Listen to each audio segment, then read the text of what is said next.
Hi everybody, Danny here. Thought I'd walk you through a pesky problem I ran into. I bought a beautiful piece of walnut to use as a tabletop for a pony wall. And I did a clear coat of oil-based urethane, but sadly, you'll notice here on the sides, I got a couple of real ugly drip marks. There you go, you can see it right there. And I thought I would walk you through the process of removing these using a handy razor blade glass scraper. So follow along and watch me remove these drips. So just a close-up here of these Alpha glass scrapers. It's really nice. It comes with razor blades. You pop them in the slot right there, and it just sort of protects your hands and gives you leverage as you're scraping. Whereas if you were just holding a razor blade with your fingers, you might be likely to cut yourself. So there you go. Seeing in the light, you can really see these drips, whether they're here or here. It's really good if you're near a window and angling your wood at such a point where you could really see the drip marks. And then you could see, just using this palette scraper, I'm gonna go in and staying really level to the wood. I'm gonna try to knock off some of the drip. There you go, that drip came right off.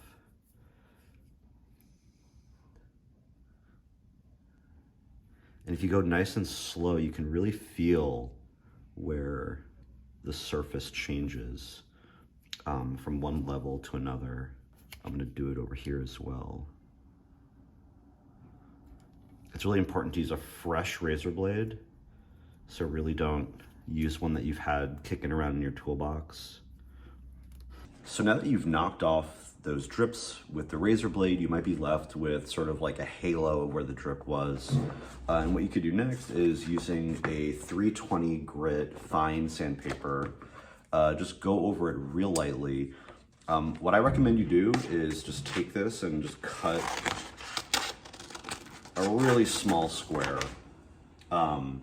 Not just because you're not sanding something large, but because there's something about the delicateness of like a small piece of sandpaper that will actually slow you down so that you don't go in and start sanding away the raw wood. So yeah, so just get this. You could even fold it into a little triangle to get like a nice fine point, and then go very slowly and delicately just over those drip areas.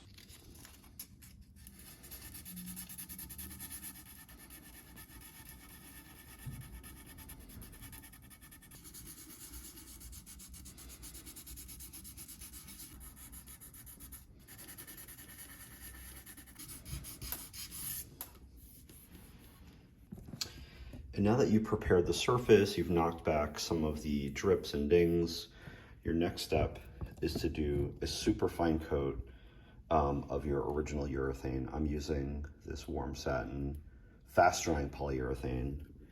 And unlike your other coats, for this coat, what you're gonna do is use a much finer brush, and you're gonna go much more light. You're not gonna put a heavy coat on. But first, of course, before you apply any urethane, give it a good but gentle stir.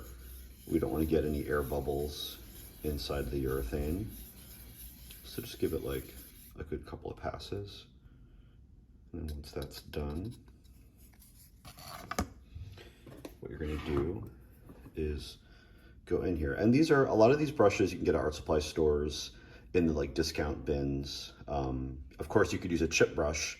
The issue with that, of course, is a lot of the hairs fall out and it's pretty bristly, but this is much more finer. So get these sort of discounted brushes at your art supply store, and going very slowly. Here, let me move it a little closer. For this last and final round, you're going to go nice and slow and do a nice even coat. And so for like a lot of tabletops and things like this, where maybe the sides have dripped a little bit, it's nice to sort of like pay extra attention to each side of the table. So maybe first doing the tabletop, then coming in later and doing the sides so that they're not drippy. Going slow really ensures that there's no air bubbles or unwanted brush strokes. And it's sort of like a final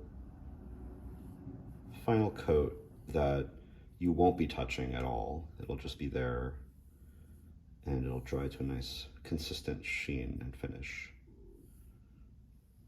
I'm using very, very light urethane, not a lot, barely any. So it's a very thin coat.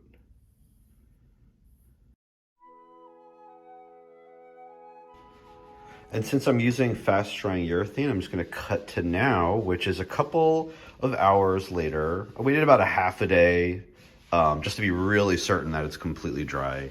And you can see all the drips are removed and we're left with a really nice level sheen across the entirety of this walnut slab. And no more drips, just a nice consistent finish. Really happy with how this turned out. Hopefully this video was useful for you. Let me know below in the comments how you get rid of drips or blips in your urethane projects. And if you want to see more videos like this, feel free to subscribe and give it a like. Bye, everybody.